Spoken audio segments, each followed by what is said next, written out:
Parenting is the ultimate roller coaster. Just when you think you've got it figured out, the track takes a wild turn and you are right back at square one. This week, I am joined by Russell Kane, the award-winning comedian, writer and dad to his younger daughter, Minna. The thing is, you don't know what you're going to be like at parenting until you're a parent. By the point of us even starting families, we've already made it so much harder for dads. Whatever you are doing is your choice and is totally fine. No one is dictating baby-led, parent-led. No one has the right to, as long as your baby is safe and healthy. I'm clearly genetically meant to have boys, so I will try that. I will do the experiment myself. It's not about male roles, female roles. A good couple, where there's two gay men, two women, or a man and a woman, it needs to be a partnership. Hello, I'm Pip, and welcome to the Midwife Pip podcast, the home of expert information and real chats on all things pregnancy, birth, and beyond. Parenting is the ultimate roller coaster. Just when you think you've got it figured out, the track takes a wild turn and you are right back at square one, humbled all over again. Sound familiar? Well, if you're anything like me, you are constantly looking for ways to hold on tight, scream a little less, and maybe even laugh along the way. This week's guest might just have a tool, or at least a hilarious perspective, to help us all ride the chaos a little smoother. This week, I am joined by Russell Kane, the award-winning comedian, writer, and dad to his younger daughter, Minna. Known for his high-energy stand-up and sharp takes on modern life, I am intrigued to see how he brings his signature humour to the ups and downs of parenting, be it dad guilt, gender roles, or just surviving kids' birthday parties. So grab a cuppa and join us for some real talk on parenting. Welcome, Russell, and thank you for joining us, because I know you're a busy man and dad.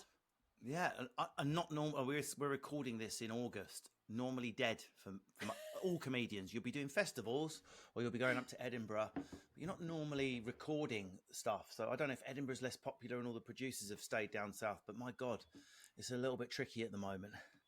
Well, we're pleased to have stolen you. I'm pleased, A, that you're not dead, and B, that we've been able to... Yes, I don't feel too sorry for me. I'm going to Ibiza for 2 weeks on Thursday to have it large. Love that. Work-life balance and all that, hey? That's what they say. Kicking us off, Russell, describe being a father. 3 words only. What would they be? Best thing ever. Oh, I love that. You've just synced it into one beautiful little sentence. I love it. The thing is, you don't know what you're going to be like at parenting until you're a parent. Yeah. Some people who think they're going to be shit are good. Some people who think they're going to be good are shit, and most people are sort of somewhere in between. I thought I'd be better than I was, or I thought I'd be worse than I was. I'm not perfect, blah, blah, blah. Very few people are exactly as they thought they would be. Yeah, I thought I would be a lot less good at managing stress. I thought I would lose my temper and shout more. I just thought, because I do that, if I can't find my keys, it's like a volcano going off. I'm surprised at how patient I am, how generous I am, and selfless with my time, because I'm not like that in any other aspect of my life. I'm very driven, extremely focused on creating art and in every way. I don't know what it is. I miss biology, I suppose, but yeah, I love it. I obviously had a massive head start compared to most men. My mum was a nanny and a childminder, so I've had a succession of 3-month-old to 3-year-olds just passing through the house. Younger than 3 months, one of them was, from the ages of when I was about 10 to when I was about 18. So, I was ninja at nappies, sleep. I just knew everything about breast, but I was a bit of a had to hold in the mansplaining know-it-allness, but I hadn't, it's just, I'd learnt it because my mum was doing it constantly and I had to help out. So I sort of learnt it all by accident. And I just struck the lottery because with Lindsay, my wife's this amazing, like, she's running this amazing business. She's an entrepreneur. She's empowering women. She's like the dragon in the Dragon's Den, and I'm like the creative crafting mum type person. So what the benefit of that is, Lindsay let me have a lot of input in it was more than 50-50 in the decisions to do with feeding and sleeping and things like that. It was a collaborative process. It wasn't, I'm having this baby and you're going to do what I say. You're going to be like a shit assistant manager for 2 years. Then when you're ready to be a fun dad who gets eyelashes stuck on age 3, you'll be welcome back in. None of that.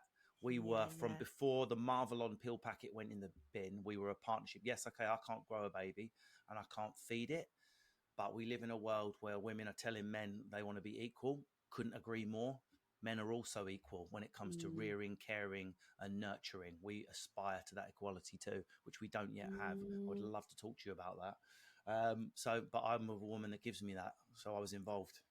I love that, Russell. I know one of the things that you have talked really passionate about and clearly really passionate about, which, yeah, I absolutely love. It's so refreshing. Like, we're in 2025. It takes two. Let's act like it. I feel like you talk a lot about redefining masculinity in terms of parenting. And do you think that's what you and Lindsay have so beautifully demonstrated in your own parenthood journey? I think we're just a partnership in everything we do. It doesn't matter if we're planning a holiday, planning a night out, planning a party, planning a naughty night where we're going to get up to some fun because we've got childcare. We are a partnership. We're a partnership. There's some things I'm absolutely crap at, DIY, for example, or if we're running late, being stressed, or like getting organised and packed. I am crap at those things. So Lindsay takes the leads. There's some things Lindsay's not so good at, working out how a projector works, electronics, thinking of fun, creative things that children love and will engage children. So I take the lead, but we partner. This is what it's about. It's not about male roles, female roles. A good couple, whether it's two gay men, two women, or a man and a woman, it needs to be a partnership. Now, I come from a female-led family, right? It's council estate, mostly women. I was one of the few people to have a dad, so it's a lot of. I'm all about girl power because it's all not because I'm some like feminist, but because I don't know any different. All I know is nans and aunties solving shit. So my mum was raised by her own grandma. It's just women mucking in. That was my childhood. Now I've had a daughter and I've got a wife who at 34 has suddenly discovered who she is. And these are her words, the power of her womb space. And she's doing all these talks and empowering. So it's like a very sort of estrogen led house. So I'm all about the women like doing what they need to do to be equal. As you can sense, there's a big but coming here, but with a single T. And, but the problem is, I could bring my daughter on camera now, or we could do a live version of this podcast to all your listeners. And my daughter could come on and go, tell them what you want to do, Minna. Well, firstly, I want to be respected and equal. These are all the things. My daughter 9 will tell you this because what I've taught her. I want to be paid the same. I'm no better or worse than a man. I can fly to the moon like Katy Perry. I could build a bridge. I could cure cancer. I could be a makeup artist. I can be a pole dancer. It's down to me. I could be a one. And do you know what your audience would do? They would clap and cheer and whoop. Now, if I had a son and brought him up and went, tell us what you want to do, Gavin. I want to be a primary carer for a baby. I want to be a nurse. I want to be a primary school teacher. I want to work in a nursery, changing the nappies of newborns of mums that are dropping them off, even though I'm a man and I'm a straight man. Do you know what the audience would do? Pretend to, oh, that's good. No, good for him. Do you know why? Because masculinity has no permission to exist in those areas. That everyone keeps, like all the Andrew Tates and all these toxic fucking misogynists are making out the problem is women getting power. No, that's the solution. The problem is men failing to take up power and not being given permission by some women to have existence in those areas. Take 100 mothers and 100 fathers, 200 people. You walk into a daycare nursery and all the staff are straight men. What percentage of those people in a blind survey do you think would leave their baby there? It's fucking tiny. Stop lying. It's nothing. That is an issue. If it was a prejudice the other way around, we would stamp it out and it would be prosecuted. But men don't have permission to work in a nursery. Men don't get custody of babies, even if everything is equal. There are no more male primary school teachers than there used to be since 1990. No increase in male nurses. Or midwives. Or midwives. Again, funnily enough, we'll talk about midwives in a minute. I've got a funny story about midwives. So that to me is interesting. So if you're not a gay man, you don't have permission to do any of those things. I have a manny. I have a manny. How patronizing is that? So I don't think women and men realize how much, I don't know how political this podcast is, patriarchy. You've just made it a bit more political, but I'm all right with it. Patriarchy fucks up men, but we don't talk. Why don't we talk about it? It's not men controlling shit. It's patriarchy controlling shit. Patriarchy is controlling all of us. It was set up by some fucking bellends in a desert 2,000 years ago. So it's all very well asking to be respected as equals, but men don't even feel like they've got permission to exist in those areas. Most men describe their first 14 months of fatherhood as being like a sort of rubbish, annoying, pointless assistant manager with no boobs, no milk, and no skills. We're out. There's an inner circle with mother and baby in it, and you're on the outside. And do you know what happens sometimes? Resentment. That resentment is extremely dangerous because everyone's, I think baby needs this type of mattress. I think baby needs breast. I think baby needs this, baby needs that. All of these things are true, but baby also needs a mum and dad that are partners and working as a team and love each other. I would rather get rid of my high-tech mattress and have a really functioning relationship. I would rather, Lindsay couldn't breastfeed for various reasons. Okay. And I was surprised how much no men had a problem with it. I was surprised how many women had all right, okay, well, if you've tried, you sure you've tried? It's like, fuck off, man. It's her tits, it's her choice. And also, I'd rather have a woman that is happy rather than unhappy, trying to breastfeed, crying and feeling like a failure. Like what's better for a baby? A woman, a woman whose mental health is failing, or a woman who's empowered to make her own decisions. So yeah, I'm pretty passionate in this area. I love that. And that's what we need, isn't it? And like I had a recent conversation, Russell, about the gap in like paternity leave. So actually, by the point of us even starting families, we've already like made it so much harder for dads and their involvement, because we've told them that they can have like a week off and then a week statutory, and that's it. And then some dads are then back in the 9 to 5, 5 days a week. And we've all we set people off to fail. And what message does that send? It doesn't send a message of equality. So we need wage equalisation in this country like they have in Denmark. We need women to be earning the same. We need as many women in boardrooms. We need wage equalisation, right? That is not going to happen while we put this halo around a woman having a year off with baby, right? It needs to be equal. You need to be given 12 months of leave, and that's carved up between the two women, the two men, the man and the woman, as they see fucking fit, because it's their private decision. It would also be interesting to see how many females gave up some of that time to men, because then we'd see where people's cards really are. Because if people truly desire equality, then most women should carve that leave in half. I would like to think they would. Yeah, it is so interesting. And I was thinking then when you were saying that, and I was like, would I? If I'm honest, would I give 6 months up to my husband? I feel like I spent 3 months just recovering physically. Of course, you need that's the first thing that has to happen. I'm like, I feel like once I felt really well, then I'd separate the last bit. Yeah. But I want that bit to recover first. This is as you can see, I'm a bit of like a feminist thanks to my wife and daughter. But the thing is, that is the final part of feminism, is fixing of men.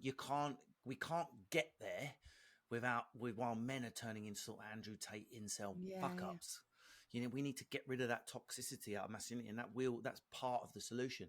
But there is some things that need to be rebalanced. All of the growth at the moment, so females are growing in the technology sector. Thank God, female scientists, they're all growing. Great, happy for you ladies. Whereas men aren't growing so STEM is growing, but men aren't growing in the caring sector. But guess which job AI is replacing? Traditionally, whatever this means, male jobs. So the cars in the factory, the coal mines, the steel workers, all replaced by robots. Yeah. But men feel a bit silly or gay or stupid to become a primary school teacher. Why aren't there male primary school teachers? Why aren't there male primary school teachers? Where are the fucking male primary school teachers? Children need male role models. There's a lot of single households led by amazing women. But it's good for those boys and girls to get some sort of male role model while they're at school. There aren't any male primary school teachers because masculinity is fucked, and everyone finds it a bit. There is a prejudice against a man that wants to be a primary school teacher. I will say it. I'll get shit for saying it, but it's true. If it were not true, we'd have 50-50, wouldn't we? Yeah. I'm so passionate about this, Russell, because I've got 2 boys. I've got a 1-year-old and 3-year-old, 2 boys. So I'm outnumbered in this house. But I want them to be able to go into all those professions. And actually, when we feel underrepresented, we put a barrier up, don't we, before we even get started. And I hate the idea that actually my boys don't feel like they can be in a caring profession just because they don't see that, and it's not what their kind of seeing when they go to school or Yeah. when they're at nursery, etc. My children are both at nursery, and there was, when they first joined, there was one man, and he's no longer there. So it is all female Was he dominated. gay? Do you know if he was gay or straight? I don't know. I didn't ask him. I only met So him a couple of times. It didn't it's feel so appropriate as my rare first to see a question. straight guy in a nursery, Mm. and all parents, including me, are like, why is he here? That's a bit weird. Is he changing my daughter's nappy?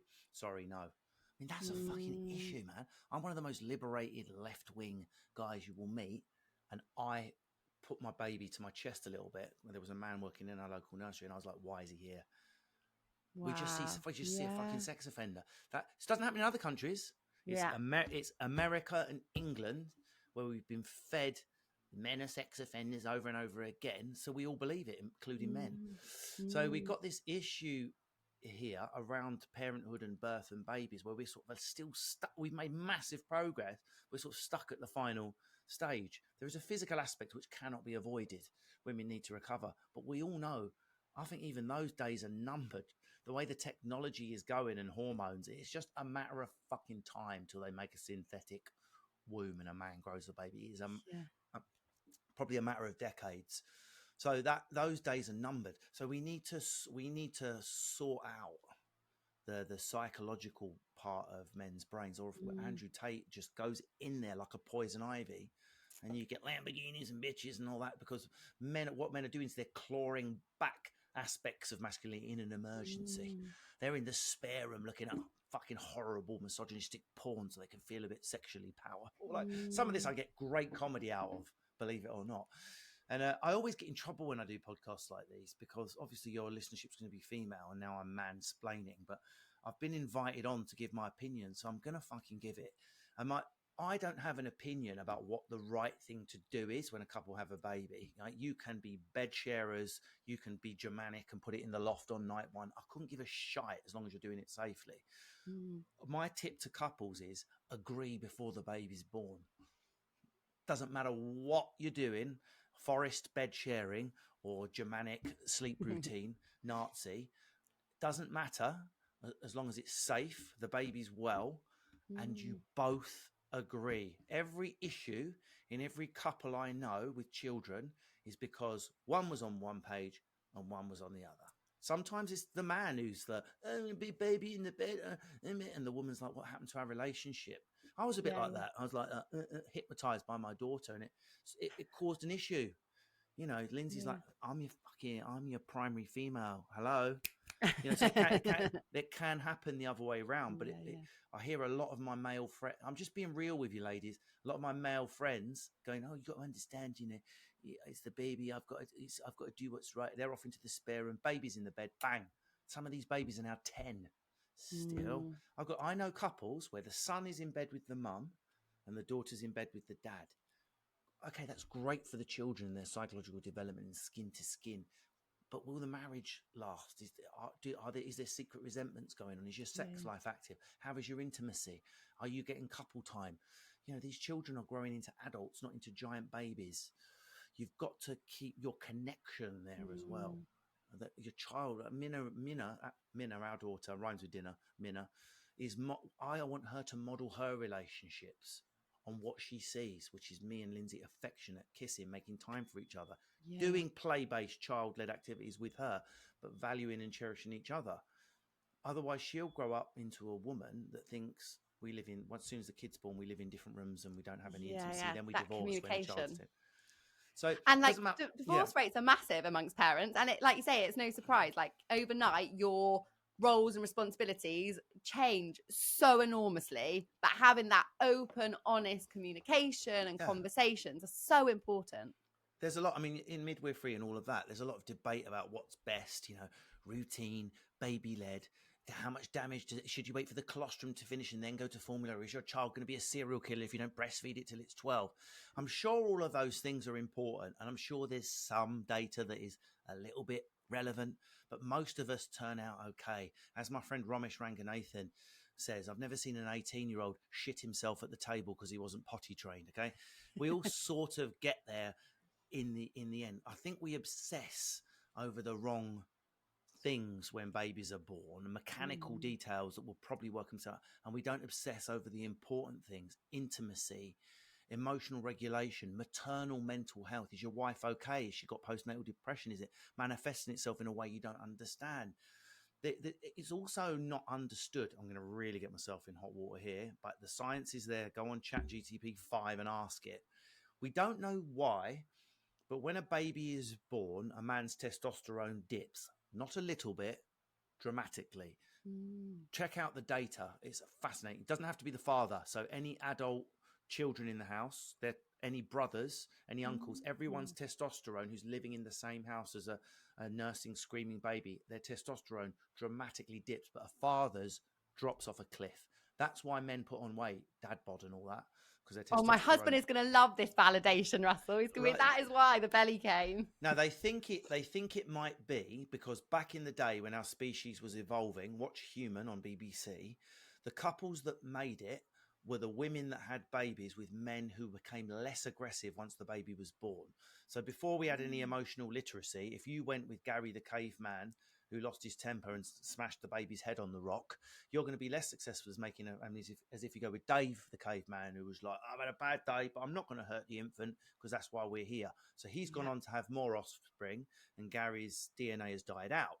So there would be an evolutionary advantage for men to get slightly depressed when a baby is born.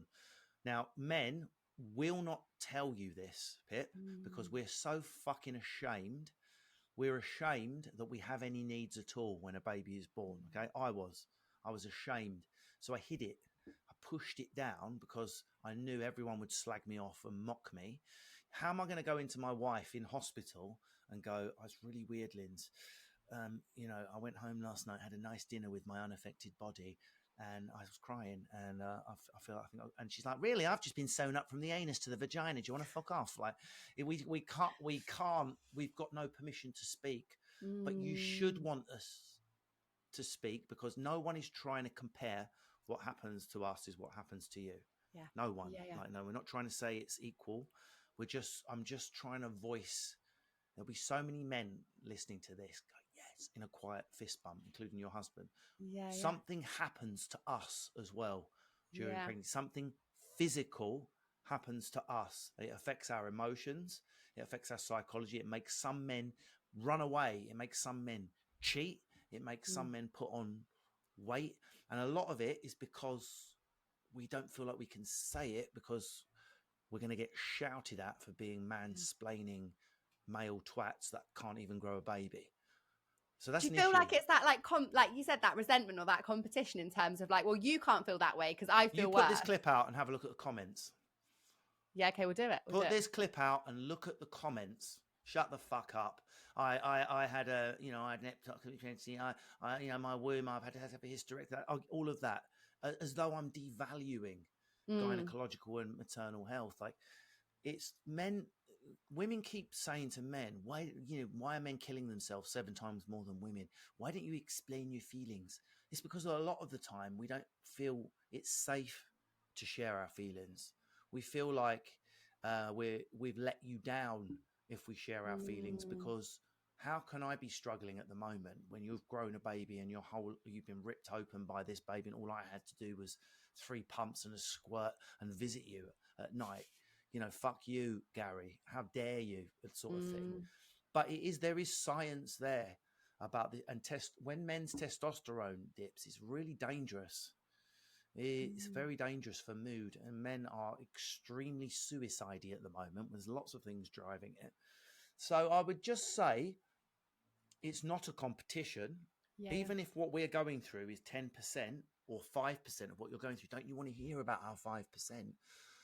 Men are like babies, yeah. They get really resentful really quickly. Fuck you then, fuck you. I'm going to go on porn then. They are babies, so you don't want your baby having a tantrum, do you? So listen to breastfeeding. Yeah, literally.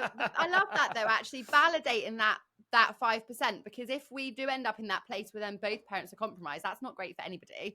And if we want to have that kind of tight knit family unit where we're all on the same page, then we need to be able to validate everyone's emotions equally, don't we? And not have that I've definitely felt it in our parenting journeys where there's times where I'm like, well, you get to do this, and he's like, well, you get to do that, And then we kind of come together and realize that's not Yeah. really helpful or beneficial and we need to move through it. But you can see how that creeps in when we constantly feel like we've got that competition of who's got it hardest, right? And also the resentment as listen, I can't make sure if you put these clips in, you put this disclaimer in, because I did a podcast last week, they cut this bit off, right?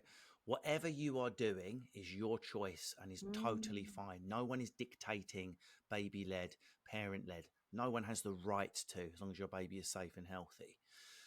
But as I'll repeat myself, amongst my friends, the problem is each parent has a different strategy. And it normally is 80%.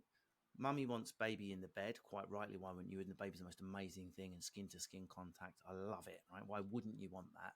But the man sort of ends up in the spare room a little bit because of work or because he can't sleep or whatever. And it sort of turns into a long-term arrangement that goes on 2, 3, 4, 5 years. Now you've got a masturbating, angry, resentful, porn-addicted man in the spare room. Where do you think that situation is going to finish? So it's not because you've chosen the wrong thing. It's because you didn't both communicate. It's a different. Every time I do this, I get drunk ladies coming up to me thinking, hey, you got the right to fucking... I'm not telling anyone to do shit. All I'm telling people to do is to communicate. Because if you... Like with me, we went the other way. And me and Lindsay had a bit of a sort of a hill to get over where I became hypnotized by my female child. My princess, you can't, fucking she's... And we had I suppose I've got to be careful, Minna's still little, she won't see this, but I didn't even know Electra was a thing. We hear about Oedipus where the boy's sort of too fixated on the mum. Fuck off, daddy, and it causes issues. So we had a bit of that going on. My daughter, I want to sleep in. Why mummy sleeps in the spare room? I sleep in the bed. Why does mummy get to do this with you? That's not fucking healthy, man. My daughter was looking to replace my wife and kick her out, and we become a couple. It's the same. And she had to be educated. No, me and mummy are partners. You're our baby. We love you, but we're the leaders, we're adults type thing. So like we're not, communication about those roles. I didn't get everything. We had an issue, and it took us a little while to work it out, but we're back on track now. So I haven't got everything right, but we solved it through communication. And I think that's such a realistic expectation, because parenthood is never going to be linear, and it's never all going to be smooth sailing, and there's always going to be things, whether it is conflict, whether it is bumps, whether it is redefining your roles and responsibilities, and actually being able to communicate and be like, actually, this isn't working for me, and having those conversations. Sometimes actually really hard to do, but the best thing to do, because like you say, otherwise it does manifest and it kind of eats at you almost over time, and then creates a bigger problem that actually could have been addressed early doors. Absolutely, yeah. That's been our journey. Communication. I don't know why my views are considered controversial. All I'm asking people to do is talk. But every time I do something like this, everyone thinks I'm being unreasonable. I'm not being unreasonable. What is unreasonable about communicating? It's like, like you say, the divorce from maternal mental health has got issues. Male mental health is fucked, and divorce rate is rocketing. Talking to each other is not going to make that worse. And I like what you say though, Russell, and actually this isn't about you saying you should do it this way, you should do it that way. Actually, it's about look at what works for you as a family, not what society is feeding into as the thing you have to do. Because ultimately, we talk about this on the podcast all the time, there is no right or wrong way to do any of pregnancy, birth, parenting, feeding your baby, how you sleep with your baby. It's so individual, but we've got all these crazy judgments, pressures, societal expectations that make us feel like if we don't do it this way, or if we don't play this role, that somehow we're doing it wrong. But that's just not the reality. And then all these the academic studies are so spurious. So if they're always trying to have a go at women that are unable to breastfeed. I really went through this with Lindsay, right? She was really... I don't think it's what people realize what it's like when a woman is shamed for not being able to breastfeed, which is basically what my wife felt. Not from any specific people, but just from the general culture. And I'm sort of there cradling her with these exploding fucking tits. We just about got the colostrum in, and she just couldn't. It just wasn't working for her. Failure. But it's this breast is best type thing. I get it, right? But there's some women really struggling, and I had to sort of clean up the mess from that, where you're sort of bullied into doing things a certain way. The other thing she was bullied about was, are you going to have painkillers? Interesting. like you've got to be some sort of Vietnam fucking hero and have an episiotomy and be ripped open like John Hurt in Alien, otherwise you haven't given birth properly. It's like, fuck off. Everyone's birth plan ends up in the car park burnt anyway. So our birth plan is hilarious compared to what happened. We did all the what's it called, the breath breathing thing? Yeah. Hypnobirthing. So we went all to the workshops together. I did it with her. Why am I learning the breathing? But I went to all the classes. We had the pool ready to be hired. We're going to water birth, hypnobirth at home. We had a little private midwife. It cost me a fucking fortune. 7 months. Going to turn around now, Minna. 8 months. The baby's not 9 months. Fucking thing is upright like that. Feet first, cord around the neck. So even attention seeking in the womb. Only my child.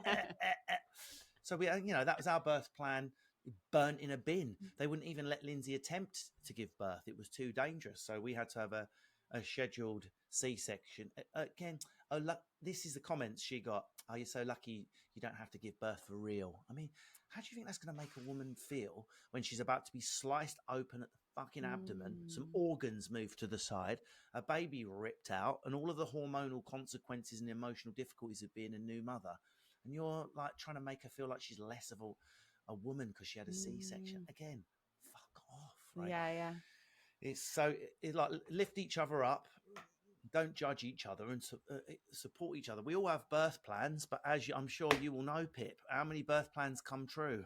You probably know the stats on that. I've been there for a few births in my time, Russell, and there's there is, and also everyone's birth plan looks the same, and the reality is no one's birth is ever the same, and that's where we need to have these like open, honest conversations and realize that no woman is better or lesser than another because she has an epidural or she has an induction or she has a cesarean or she has a home birth. Like, that isn't what's important around birth. But yeah, society hasn't helped us in that aspect either, is it? The one good thing about what happened with us is Lindsay had the C-section. She's just lying there like something out of a Vietnam movie, and I'm in my green gown. I didn't realise it's quite a lot more gory than you think, because there's shit to move to the side before you get to the womb, isn't there? There's all like there's quite a lot going on down there. Where were you stood, Russell? Usually dads are behind a lovely little screen. What are you doing, assisting the surgeon? I like to see what's going on. I'm not squeamish. That's why it was gory. Yeah, but I was ignorant, basically. I didn't realise. I think people think a C-section is out it comes. I don't think they realise you're cutting through the abdominal muscles like it's major surgery, full on. They brought this beautiful baby out, and I hope Lindsay doesn't mind me saying it. Would you like to hold your baby, Mrs. Kane? She went, no. Could you mind sewing me up? Like, no, fuck off, sew me up, right? So I was one of the lucky men that got the first skinned. I was topless ready. I've been warned it might happen. You're going to need the baby's going to be looking for a heartbeat and milk, but the next best thing is heartbeat. So there I was, topless. I think I've been living in the gym, typical Essex, covered in. I was all fake tanned up, ready for the shot, and they handed me this baby, and it must have been half an hour, just me and Minna waiting for Lindsay to come out. But what happened was, I feel awful.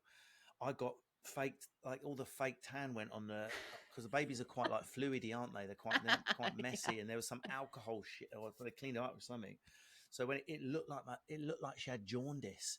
What she'd actually done, fake tan. She'd got orange tan off my chest where I was doing vein skin to skin contact. Love that. So yeah, we had both nanas there, my mum there, Lindsay's mum there. It was just really magical.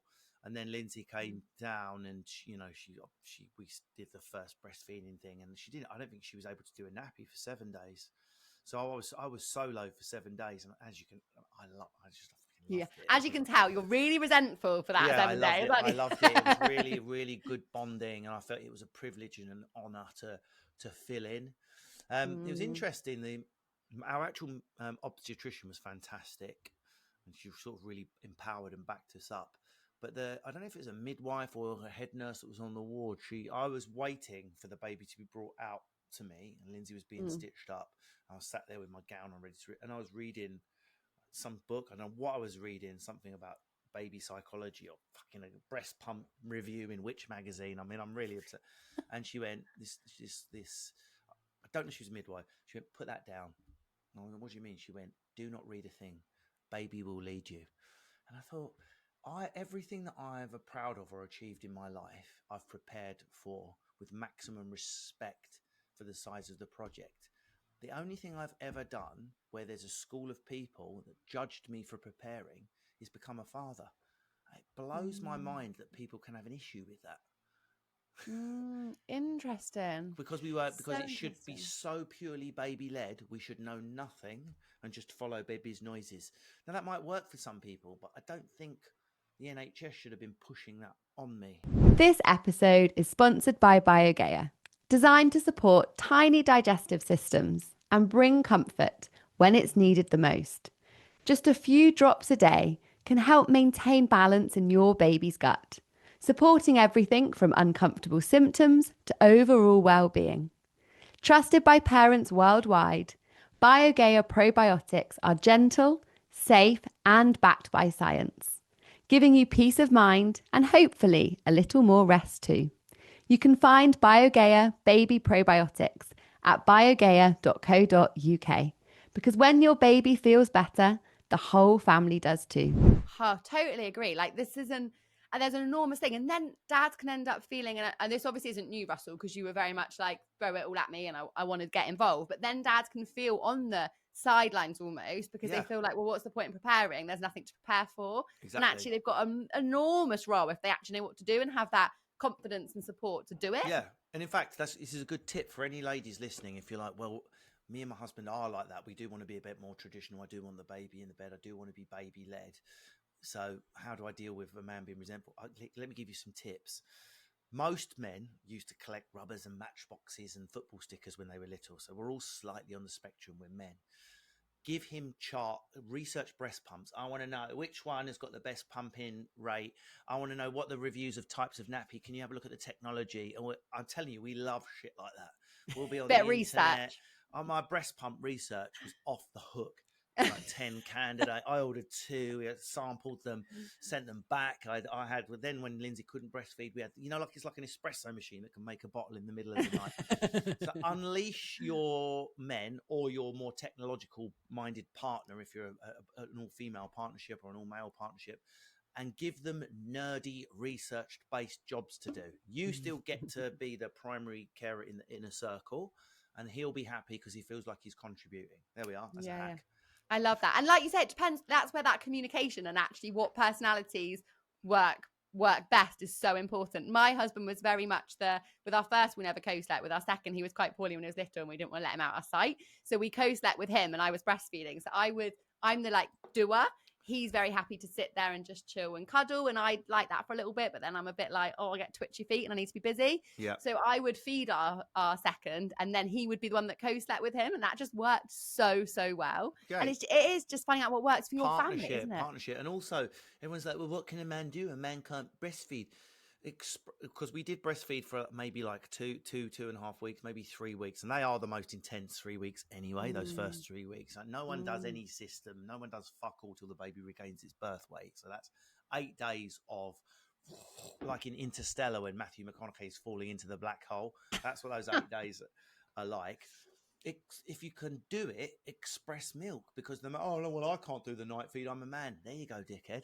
It's in the fridge. So you're 2 a.m. Baby will be waiting. So you can get your man involved in some of the like shittier aspects by expressing milk.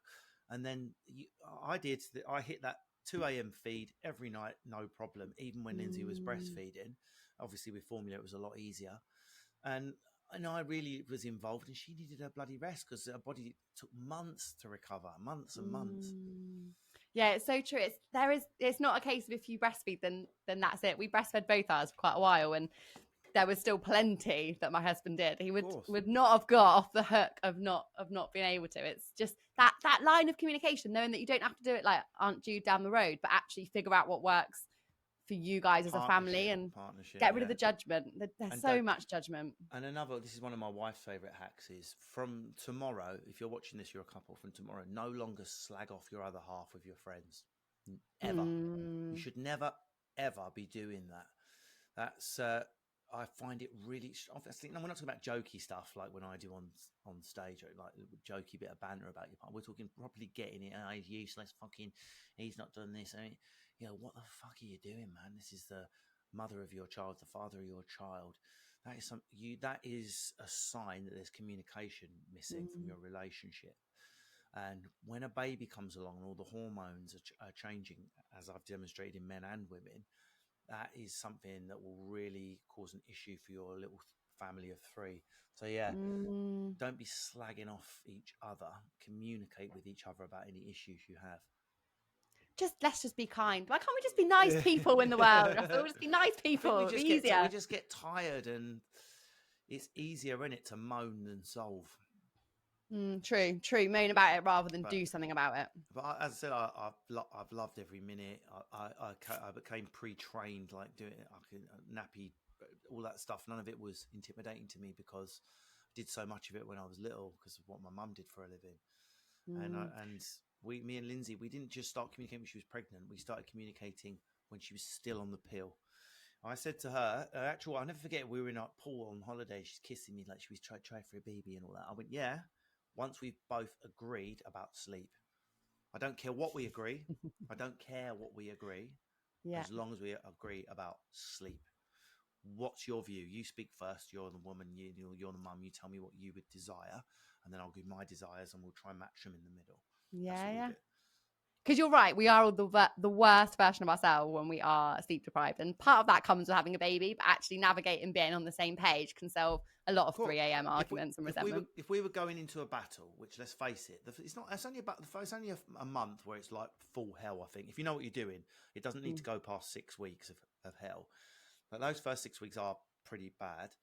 You wouldn't go into a battle without a battle strategy. If you wouldn't go into a meeting without knowing how you're going to tackle a difficult client, right? So as a couple, what is your strategy for that? We're just going to see how we feel. Oh, good luck. Good luck. I wish you the best, but good luck. Oh, Russell, you've covered loads of, I think, actually really serious topics, but in a really fun way. So thank you, because we need to get those voices out there. And you've given us loads of top tips. But one thing that I think dads do need some help with, and you have to be the person to fill this void, is 3 dad jokes. Because I am yet to hear a good one. And I feel like you could be the person that changes the tide on this. Well, dad jokes are shit on purpose, aren't they? Yeah. Awful. So maybe I should put all of my dad jokes into a spreadsheet. That way I can totally excel myself. Oh. I was going to try not to laugh. However, well done. Well, there's a reason why you're a comedian, and that was it. I don't have many original jokes, but that's one of them. I love it. Good job. But it might even be my only one, as I can't think of any off the top. I mean, I did when Lindsay. I do have a lot of humour around babies and things like that. And I mean, I can just remember trying for a baby was an unbelievable period of my. Because me and Lindsay both have high sex drive, so we're quite well matched. Our intimate life is really good, but there's something about having to do it on schedule quite a lot it's really unromantic, and I can get horny in almost any. You just had like a big curry. I'm ovulating. I've just fucking had like 2 naan breads. Are you joking? It's like midnight. I've had 5 pints and 2 naan breads. Now is the moment. So you become a sort of like farm. You know when you see those Frisian cows that are being milked against their will. That's what I was like. Sort of, and it became like a creepy game of hide and seek, where I'd be upstairs and I like sort of pretending not to be in, and I could hear Russell, the eggs need doing, and I'd be like behind a curtain. By the end of the process, we got it first time, but it's still a month of like punishment fucking. I was blowing out dust like talc by the 3rd mating, because you do it once, and then she's like, right, we better wait and do it again, which is fine. I can do that, but there's no sperm in it. Like, we know that. It's like, you got to wait 3 days for the supplies to top up. And it was also, you can't, I don't know if the guys are aware of this, but you can't really masturbate when you're trying for a baby, because once a man ejaculates, even though you would still be able to ejaculate the next day, there'd be no sperm in it. You've got to save the swimmers. The swimmers take about 3 days to build up. Well, ladies, I don't know if you know much about men, but we wank just all the time. Like, it's like brushing our teeth. Even your husband, who you think does it all the time. Like, if you pop to Asda, he's wanking. Within a minute of you leaving the house, his trousers around his ankles. So it was a combination of no masturbation mixed with punishment shagging from a demented milker. It was a really strange 6 weeks of my life. Thank God it was a short period of time. I know, we got really lucky. That was the other thing I used. Oh shit, yeah, this is really interesting because I don't know. Do you have many listeners from people that are trying for babies? Yeah. So I'm worried about what on earth you're going to say, but yeah. I'd be interested what you think of this science. Okay, so no one knows why, but when under a microscope, right, when you look at male and female sperm, they all look the same and swim relatively the same. But there is one massive difference between male sperm and female sperm: how long they live. Did you know that? No. So a male sperm dies within 24 hours inside the vagina, right? But a sperm carrying the female chromosomes lives up to 3 to 5 days. So this is how people get pregnant from missing a pill 2 days later. Yeah. And it's like, but we didn't have sex. And those children, guess what, are disproportionately female. Interesting. So what I'm saying is there's no way of intentionally creating a son. Sorry, misogynists. But if you I've managed that twice. Yes. I need to do the other thing. So what happens is you ovulate, right? And you run upstairs to shag. So you've got a 50-50 chance then, male, female. Yeah. 50-50, right? Well, actually, it's slightly more in favour of male because more boys are born than girls.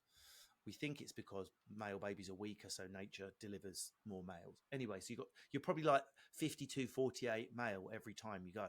But if you have the courage to have sex 2 days before ovulation and then do not have sex during ovulation, there is a slightly higher chance. You're going to have to check the science on this, midwife Pip. You've gamed it slightly so that you can have a daughter. Slightly. Now, I have a routine about it on stage of all the male sperm going, come on, lads, in we go. Oh, I'm dead. And all the girls going, give it time. The egg will be here shortly, ladies. Wait for them all to die. So I used to act it all out. And I had lots of messages 9 months later from parents of daughters. Now, is it bullshit?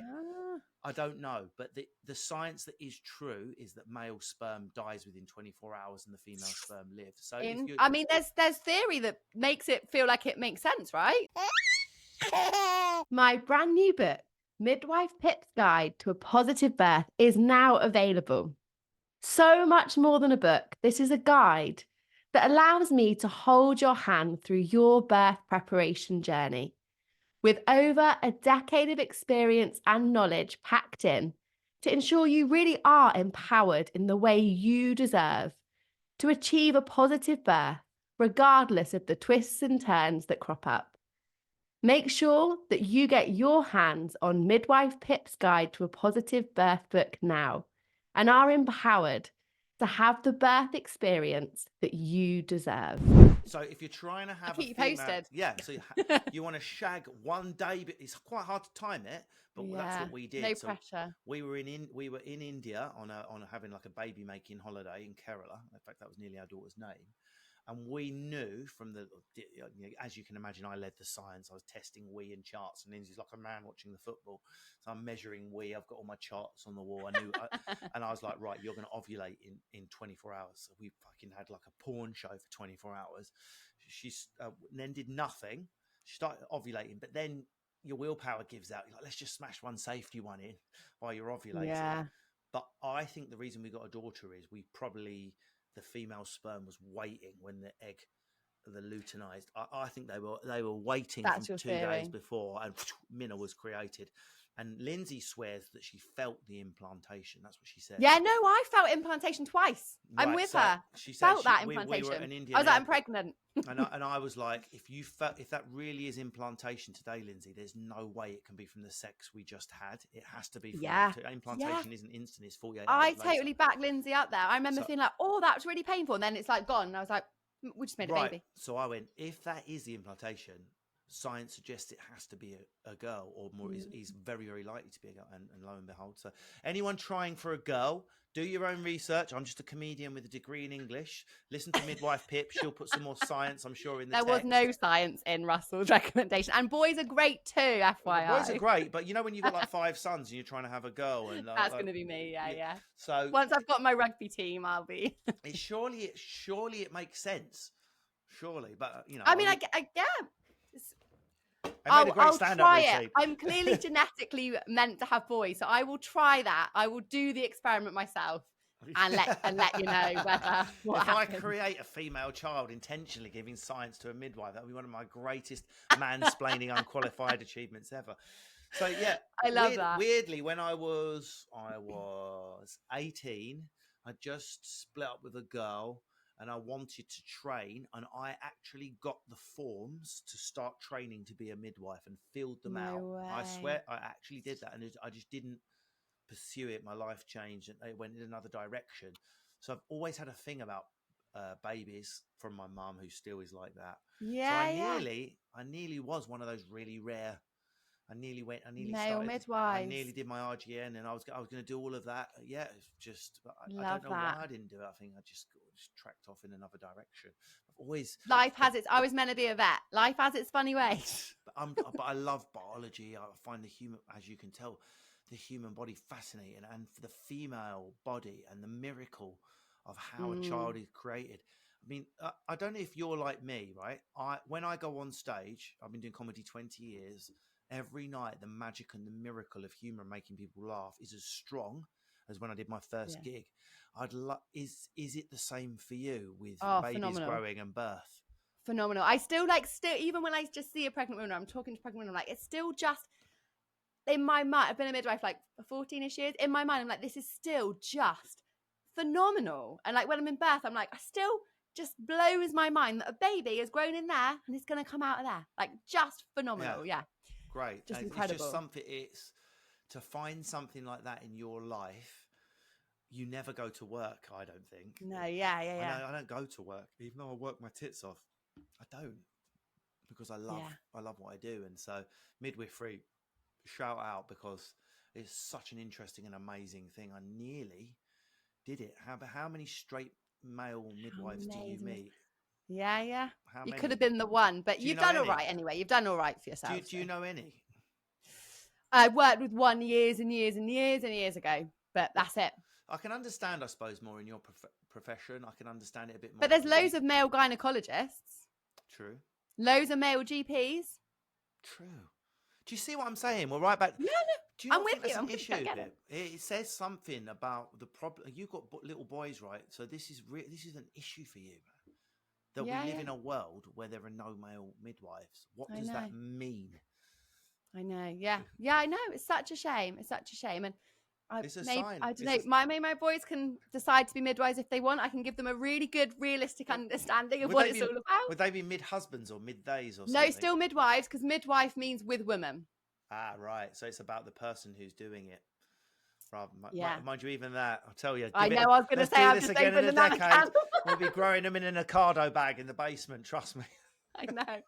Oh, Russell, it's been so brilliant to chat to you. Thank you so much. And thank you. Yeah, I'm really pleased that we've lifted the lid on some really, really important topics. So thank you. I hope so. Yeah. So thank you very much.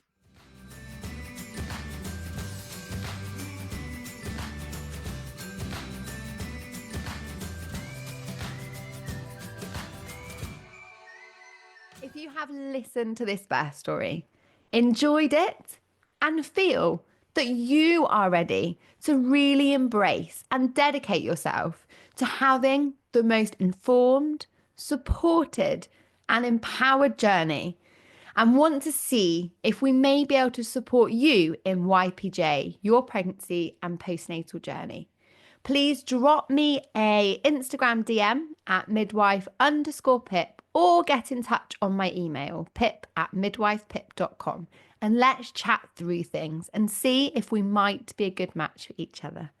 I hope you've enjoyed listening, and wishing you all the best on your journey through pregnancy, birth, and beyond.